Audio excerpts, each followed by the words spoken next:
Minta hukum soal tabir, minta hukum yang pasti soal tabir.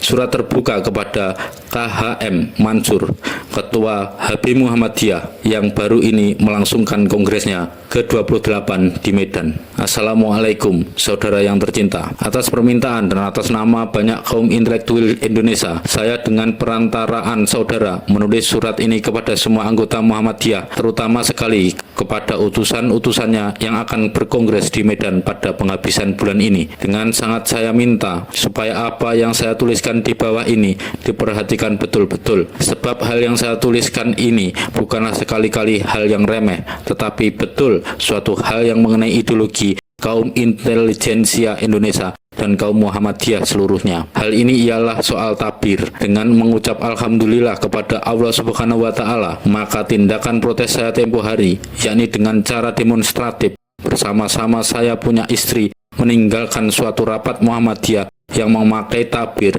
sudah membangunkan minat sebagian besar dari rakyat Indonesia terhadap soal ini. Memang dengan maksud itulah saya membuat protes yang demonstratif itu. Boleh dikatakan semua majalah Islam sudah membicarakan hal ini. Ada yang pro, ada yang sekeliks netral, ada yang anti, ada yang mau menghabisi soal ini dengan alasan-alasan perseorangan yang tidak sekeliks. Sekarang sudah nyatalah minat itu sehangat-hangatnya, dan tinggallah kita membicarakan soal ini di majelis tarjik nanti dengan tenang dan objektif. Saya harap saudara mengerti betul-betul apa yang saya maksudkan tadi dengan menyatakan bahwa soal ini mengenai ideologi kaum Muhammadiyah, mengenai ideologi kaum intelektual. Oleh karena kaum intelektual benar-benar tidak bisa simpati kepada tabir itu, sebab mereka tahu bahwa tabir itu adalah benar-benar simbolnya perbudakan kaum perempuan. Mereka mengira bahwa saya bermaksud mengatakan bahwa orang lelaki Islam dengan sengaja mau memperbudak kaum perempuan, mau menindas kaum perempuan. Saudara tahu bukan begitu maksud saya. Tabir adalah simbol perbudakan perempuan, sebagaimana misalnya Burgerlijk Wetsboek orang Belanda adalah simbol perbudakan perempuan. Di dalam Burgerlijk Wetsboek itu, sebagai misalnya historis Maatschappelijk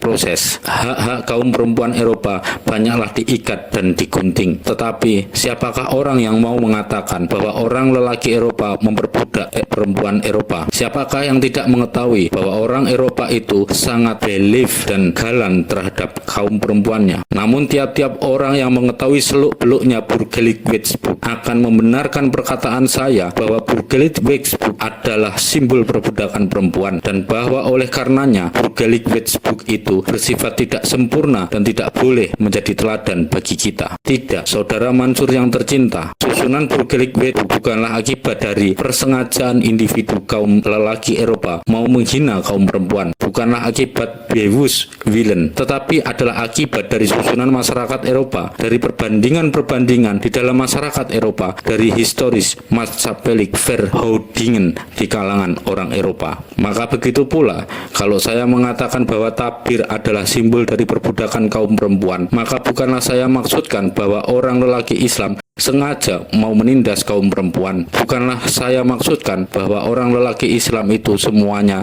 orang jahat, tetapi ialah bahwa tabir perbandingan-perbandingan di dalam masyarakat orang Islam, yakni akibat atau sisa dari historis Maatschappelijk verhoudingen di kalangan orang Islam. Malahan saya berkata, walaupun misalnya benar orang lelaki Islam zaman sekarang memasang tabir itu justru mau memuliakan orang perempuan, begitulah setengah alasan dari pro tabir. Maka saya tetap menamakan simbol perbudakan. Bukan kehendak individu yang di sini harus kita pertimbangkan, tetapi adalah kedudukan masyarakat, perbandingan-perbandingan masyarakat. Misalnya saudara mengurung burung di dalam sangkar emas, memberikan kepadanya makan dan minum yang lezat, menempatkan sangkar itu di balik bilik yang terindah untuk memuliakan dia. Tidakkah benar kalau saya berkata bahwa saudara menghukum burung itu? Itulah sebabnya, maka saya saya di dalam interview Tempo Hari bahwa tabir bukan perkataan kain secapik, tetapi ialah satu hal yang mengenai segenap mazhab Felix posisi perempuan. Saudara, saya ulangi lagi,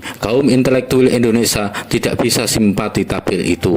Oleh karena mereka dengan cara historis mazhab Felix analisis mengetahui bahwa tabir adalah sisanya historis proses yang mendatangkan perbudakan masyarakat. Mereka merasa tabir sebagai satu hal yang betul mengenai ideologi mereka. Sebab mereka hidup di dalam satu ideologi anti perbudakan. Marilah kita perhatikan dan benarkan ideologinya kaum intelijensia itu. Dan sebaliknya, marilah kita kini perhatikan serta menjaga ideologi kaum Muhammadiyah sendiri. Sebab sebagai tadi sudah saya katakan, maka tabir adalah mengenai ideologi kaum intelektual Indonesia dan ideologi kaum Muhammadiyah. Kenapa mengenai pula ideologi kaum Muhammadiyah? Mengenai ideologi kaum Muhammadiyah pula, oleh karena soal tabir ini menjadi ujian kepada kaum Muhammadiyah, betapa jauhkah mereka punya kemuhammadiyahan. Apakah benar mereka berideologi muda tak mau lain alasan melainkan Quran dan hadis? Apakah benar mereka berideologi muda